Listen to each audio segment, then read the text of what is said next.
আজকে বানাবো আমি আলু বেগুন দিয়ে ট্যাংরা মাছের ঝোল। তার জন্য এখানে আমি 6 পিস ট্যাংরা নিয়ে নিয়েছি। আর একদম ট্যাংরাগুলো দেখুন একদম পুরো জ্যান্ত লাফাচ্ছিল, সকালেই বাজার থেকে আনা হয়েছে। পরিষ্কার করে কেটে আর ধুয়ে নিয়েছি। এবার ট্যাংরাতে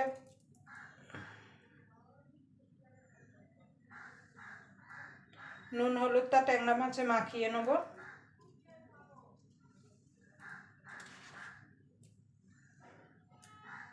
এই শীতকালে কিন্তু এই আলু বেগুন দিয়ে ট্যাংরা মাছের ঝোলটা খেতে কিন্তু অসাধারণ লাগে। গরম ভাতের সঙ্গে এরকম যদি আলু বেগুন দিয়ে যদি ট্যাংরা মাছের ঝোল থাকে তাহলে তো কোনো কথাই হবে না। আর ট্যাংরা মাছগুলো দেখুন কত বড় বড়, দেখুন দেখুন।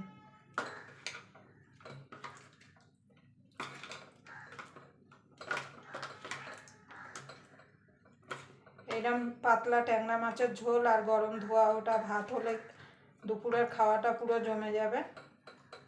এবার ট্যাংরা মাছটা আমি সাইডে রেখে দেবো। রেখে দিয়ে একটা মশলা রেডি করে নেব। দেখুন বন্ধুরা, গ্যাস ধরিয়ে কড়াই বসিয়ে দিয়েছি। দিয়ে দেবো শুকনো লঙ্কা 4-5টা, ঝাল আপনারা যেমন খাবেন সেরকম দেবেন। লঙ্কাটাকে একটুখানি নাড়াচাড়া করে নেব। আপনাদের যদি আলু বেগুন দিয়ে ট্যাংরা মাছের ঝোলের রেসিপি দেখে যদি ভালো লাগে তা অবশ্যই একটা লাইক করে দেবেন, আর চ্যানেলটা সাবস্ক্রাইব করে নেবেন, আর পাশে বেল আইকনটা অবশ্যই বাজিয়ে দেবেন আমি যখন কোনো নিত্য নতুন রেসিপি আপলোড করব সবার আগে পাওয়ার জন্য। দিয়ে দেবো ধনে, গোটা ধনে। দিয়ে দেবো গোটা জিরে। এবার এগুলো একটুখানি নাড়াচাড়া করে নেব। পুড়িয়ে ফেলবেন না, যাতে সুন্দর যখন একটা গন্ধ বেরিয়ে আসবে তখন কিন্তু নামিয়ে নিতে হবে।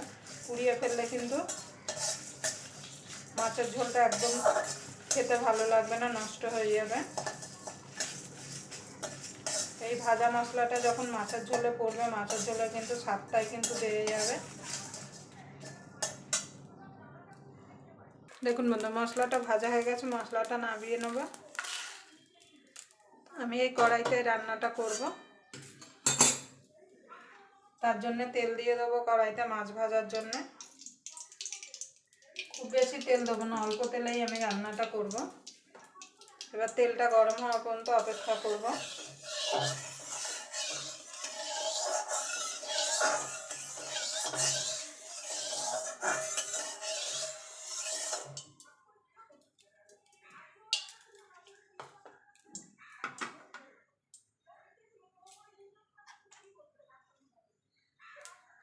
সামান্য একটুখানি নুন দিয়ে দেবো। ট্যাংরা মাছে একটুখানি সর্ষের তেল মাখিয়ে নেব যাতে মাছগুলো না ফোটে।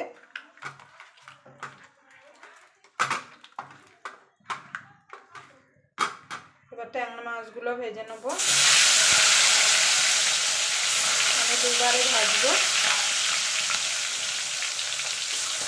আপনারা কিন্তু ঢাকা দিয়ে, যারা নতুন আছেন ঢাকা দিয়ে ভাজবেন, কেন অনেক সময় কিন্তু ট্যাংরা মাছ ফোটে। দেখুন বন্ধু, মাছগুলো ভেজে তুলে নিয়েছি। এই তেলে বেগুনগুলো ভেজে তুলে নেব।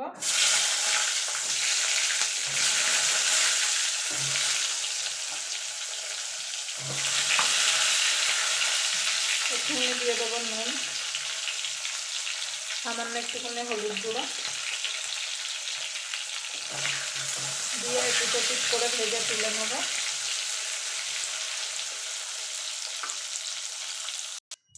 দেখুন বন্ধু, বেগুনগুলো তুলে নিয়েছি।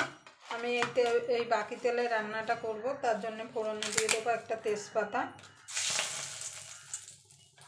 দিয়ে দেবো গোটা জিরে। এবার দিয়ে দেবো আলুটা।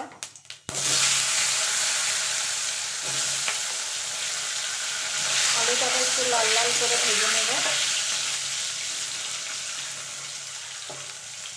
কম তেলে কম মশলায় আলু বেগুন দিয়ে এই ট্যাংরা মাছের ঝোলটা খেতে কিন্তু এই শীতে অসাধারণ লাগে। আপনারা অবশ্যই একবার বাড়িতে বানিয়ে নেবেন। দেখুন বন্ধু, আলুটা ভাজা হয়ে গেছে। এবার দিয়ে দেবো হলুদ গুঁড়ো,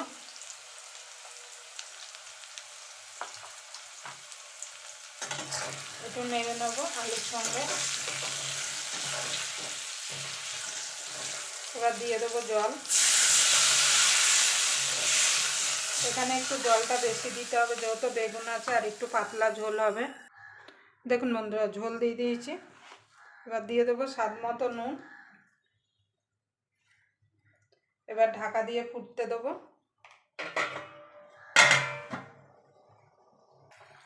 দেখুন বন্ধুরা, আলুটা সিদ্ধ হয়ে গেছে। দেখুন, এবার বেগুনটা আর মাছটা দিয়ে দেবো।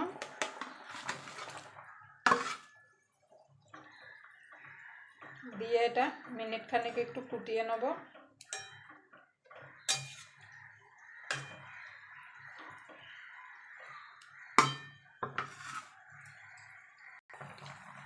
দেখুন দিয়ে মিনিট খানিক হয়ে গেছে। এখানে যে ভাজা মশলাটা বেটে রেখেছিলাম সেটা দিয়ে দেবো। আমি মিক্সিতে বেটে নিয়েছি, আপনারা চাইলে শিলনোড়ায় বেটে নিতে পারেন। এবার ধনেপাতা দিয়ে দেবো, দিয়ে একটু ফুটালেই হয়ে যাবে।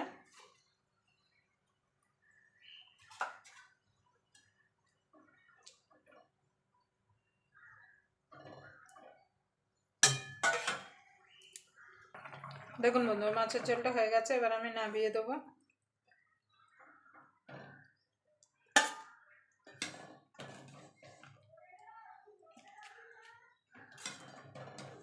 আবার আপনাদের সঙ্গে কোনো নতুন রেসিপি নিয়ে দেখা হবে। ততক্ষণ পর্যন্ত আপনারা ভালো থাকবেন, সুস্থ থাকবেন।